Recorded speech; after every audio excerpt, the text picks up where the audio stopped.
Mphakathi wase-South Africa, phaphamani.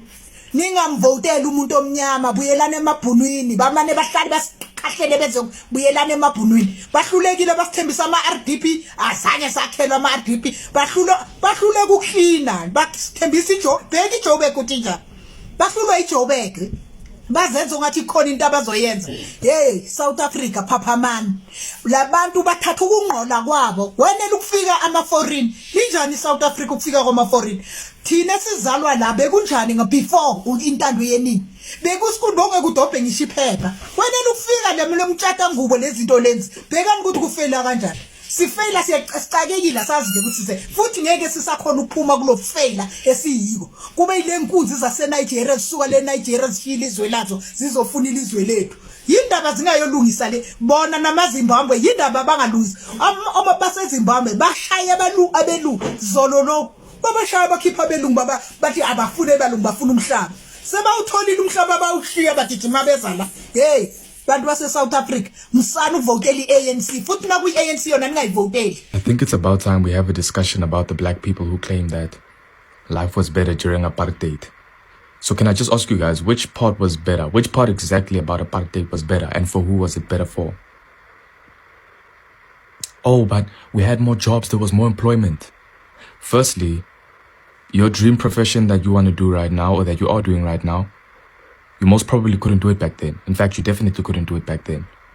And the jobs that you could do, those that were reserved for you, you were getting paid crumbs to do them. Oh, but there was less crime. The crime was state-sponsored. So when they weren't policing, they were actively hunting you. Apartheid in and of itself was a crime. Oh, but the infrastructure, it's better than the infrastructure we have now for sure. Infrastructure that was built for white people at your expense, using your hard labor. Black people built that infrastructure. A lot of public facilities that we couldn't even use. So it's not like you could use a lot of it anyway, or benefit from it. Couldn't sit on certain benches, couldn't use certain water fountains, couldn't get into certain toilets, certain restaurants, bars. I think, guys, we need to stop this thing of, two things can be true at once. We can call out our government, our current government, for being corrupt and incompetent without romanticizing oppression and without romanticizing our horrible past. Two things can be true at once. People make it seem as if when we criticize the apartheid regime, that means we're uplifting the current corrupt government. No, two things can be true at once. Our current government is corrupt and incompetent, and apartheid was corrupt and horrible. But please, let's stop romanticizing the past. Two things can be true at once. You South Africans who say life was better under apartheid, watch this video.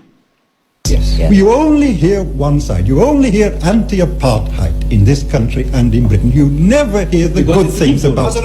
All right, now take up the running. Yes, Chairman, you take up the running to answer that. I have gone to South Africa to work myself from Rhodesia, and I'm a foreign African according to the South African situation. Yes. I went to South Africa not because life is better for Africans in South Africa. In fact, you can easily say life is better for Africans in South Africa because you have never been black before yourself, and you have never known how bad it is to be black in South Africa. Can you hold up, Chen? Can you give us some small, everyday examples of what it's like to be black in South Africa? To be black in South Africa is that you are in restriction daily. You have to carry a pass.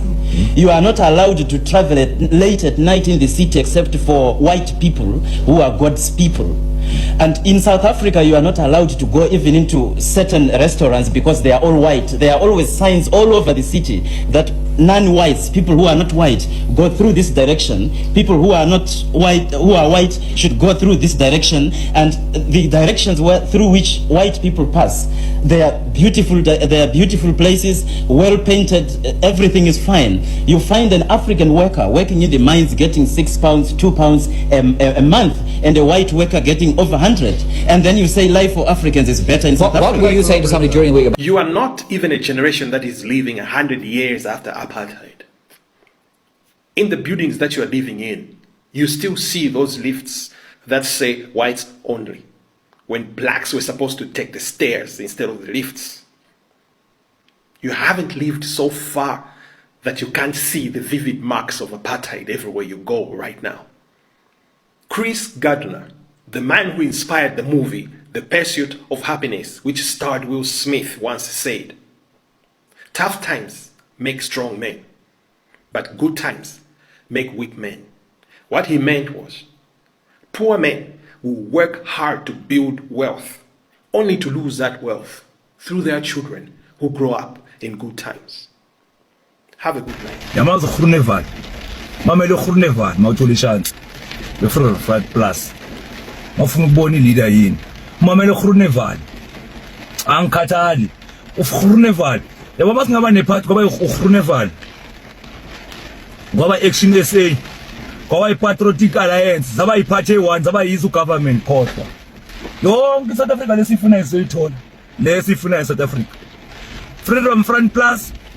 uGroenewald Action SA uzenza uma uvota uvotele national but umuntu mele abe president mele sivotele iFreedom Front Plus ngiyakutshela uthaba mangabe uyayifuna South Africa leyifunayo beshe bayisishine AA manga. Now is the time for us to vote for white people. I don't care who says what. You can say I'm a right winger or what. I don't give a fuck. I couldn't give a rat's ass. I've been fortunate enough to go to Model C schools. My entire life, I've been in white schools. I've studied white people. White people are not as bad as you make them to be. White people will plug you. They will put you in places where you, with your qualifications, you'd never make it without connections. They lied to us. They said white people this, white people that. They are lying. They are the ones also dining with white people, yet they are telling you white people are bad. Such is life. Why are they not staying in townships with us? Yet they are staying in suburbs. If you hate white people so much, why are you staying with them? We need to vote for white people. Black people don't give a fuck about each other. We hate each other. It's a given. Most South Africans don't know this, and that's exactly why it worked. During apartheid, there was a secret psychological warfare unit called Stratcom, short for Strategic Communications. It didn't just spread propaganda, it engineered perception. Now, what Stratcom really was, Stratcom was a full-scale state operandus, not posters, not speeches, an entire department of the strategic branch detected to shaping how South Africans think, feel, remember, and define reality. They planted stories, they planted journalists, they forged letters, they created scandals, they infiltrated communities, they manufactured entire narratives out of thin air. By the late 1980s, Stratcom was running over 40 operations at once. Now, who Stratcom targeted? People assume propaganda was only aimed at white South Africans. No, the apartheid government knew white minds were already loyal. Stratcom targeted black South Africans. They created divisions inside liberation movements. They sowed distrust between leaders. They made communications suspicious of each other. Now, they attacked black unity from inside out. Their goal was simple. If you cannot break the body, break the mind. This is very important. Now, Steve Biko warned us decades ago, the most potent weapon in the hands of the oppressor is the mind of the oppressed. Stratcom was the practical execution of that weapon. Here's the real genius and the real danger. Stratcom didn't only lie, it controlled definitions because the one who controls the words defines the world. They taught the public to call freedom fighters terrorists, oppression complaining, protest violence, police killings maintaining order, stolen land heritage, white fear national interest, black resistance communist infiltration. They rewrote the dictionary of the country. This didn't stay inside South Africa only. Stratcom influenced global journalism. They fed misinformation to foreign press, diplomats, and governments. That's why the world saw apartheid as a conflict instead of a crime. That's why Mandela remained on the US terrorist watch list until 2008. Stratcom shaped the world, the way the world interpreted black liberation itself.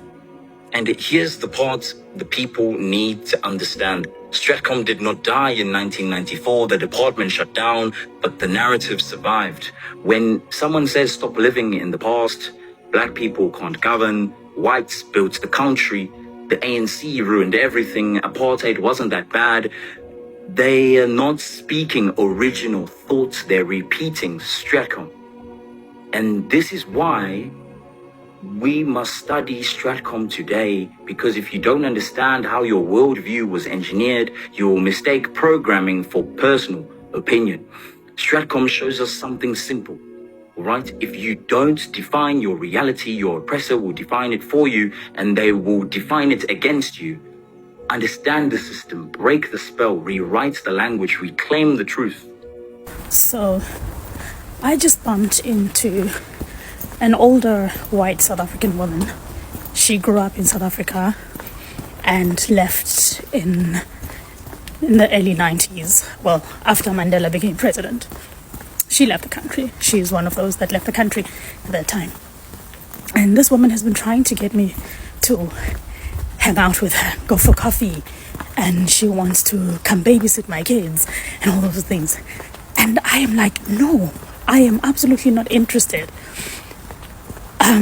In my experience, and I've met a lot of these older white people that left South Africa and moved back to where their grandfathers were coming from in the European countries, which is the same with her. She moved back to Germany, actually exactly this city where I live, because that's where her grandparents come from. And they trigger me so much, because whenever you hang out with them, they will make sure that they talk about the good old South Africa. And for them, South Africa was paradise. It was the place to be. It is where they had the best childhood. It is where they had the best teenage lives, the best young adult lives before they decided to leave. And then they talk to me as a black South African about their beautiful experiences of South Africa during the time of apartheid. And I get so triggered because I'm like, why are you telling me this? What am I supposed to do with this information you're giving me?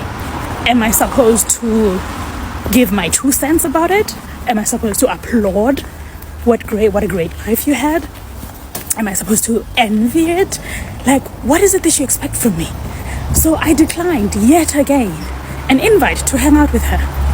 And she literally demanded to know why. And me being me, I told her exactly why. And now I had to walk away from an old white crying woman, because now she is crying. Now she is feeling some type of way. She is feeling attacked. She is feeling this and this and this and this. And like, what were you expecting from me? What were you expecting? Like, literally, when they say things like this, when they talk about how great South Africa was for them and what great lives they had, and especially saying that to a black South African, do they even consider, like I asked them, like, do you even consider the fact that I have families? I have a lot of family that was unalived by the South African police at that time when you were having a great time. And not just unalived because they did something. My uncle and his wife were unalived because they were outside at a particular time when they were not allowed to be outside by the apartheid regime. So that's supposed to somehow make me happy. I have memories of me as a little 7 or 8-year-old girl sitting in a bus with my grandmother from the Eastern Cape going back to Johannesburg. And somehow I fell asleep because, you know, people fall asleep and I was just a little kid. I fell asleep and these 2 apartheid time police got into the bus and they wanted us to provide passports. Anyway, I was asleep, so they leashed a dog on me. They literally unleashed a dog to come and scare me for the sport, for the fun of it. Absolutely no reason. For the fun of it, because they could. Because they can, so they did it. So again, like, I really don't understand which message, what kind of reaction do people wait for when they talk to a black person about how great South Africa was for them during the time of apartheid?